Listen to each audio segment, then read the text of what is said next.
एक राजा था, वो बहुत ज्ञानी था।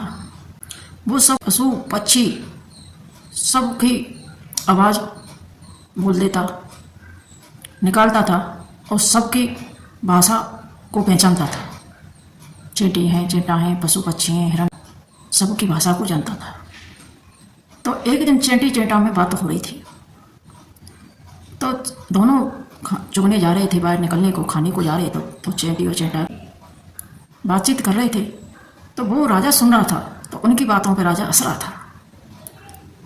ऐसे हंस रहा कि उन्हें हंसी बंद नहीं हुई थी कि उनकी, वो जानता था कि ये क्या बोल रहे हैं, सब भाषा को जानता था। जब राजा की पत्नी आई तो देख के वो बोली, राजा साहब कैसे हंस रहे हैं स्वामी तुम? बोले कि तुम मत पूछो कि मैं कैसे हंस रहा हूँ। कि नहीं तुम्हें बतानी पड़ेगा।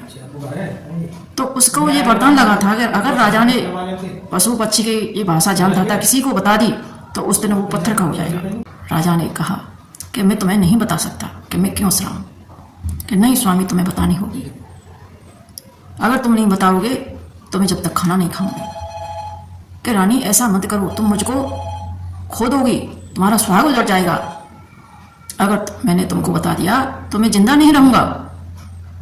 कि नहीं, तुम तो वैसे ही कहते रहते हो और मुझे बताना पड़ेगा कि आप इतनी जोर जोर से क्यों हंस रहे थे। तो राजा बोला, अब इसके हट के आगे अब मेरी नहीं चलनी। जैसे राजा ने बताना शुरू किया चींटी की बातों को, तो ये पैर से लेके आधा शरीर उसका पत्थर का होता जा रहा था। तो आधी बात कही थी, जब तक अपनी पत्नी से बोला, देखो मैं आधा पत्थर का हो चुका हूँ, अभी मान जाओ, आधी बात पूरी नहीं हुई है। कि नहीं, अब थोड़ी सी तो रह गई है, थोड़ी सी और बता दो। तो उसने माना कि तेरी मर्जी है, मेरा सब होगा सो देखा जाएगा। तो उसने पूरी बात बता दी। तो राजा पत्थर का हो गया। अब पत्थर का हो गया तो वो पछता के अब विलाप करने लगी, रोने लगी। बोल ये क्या हुआ, मैं तो मजाक समझ रही थी, ये तो हकीकत में पत्थर के हो गए।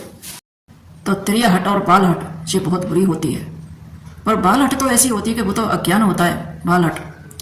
त्रिया हट को इतना नहीं हटना चाहिए कि वो कह रहे थे कि मैं पत्थर का हो जाऊंगा, फिर भी त्रिया हट नहीं मान रही।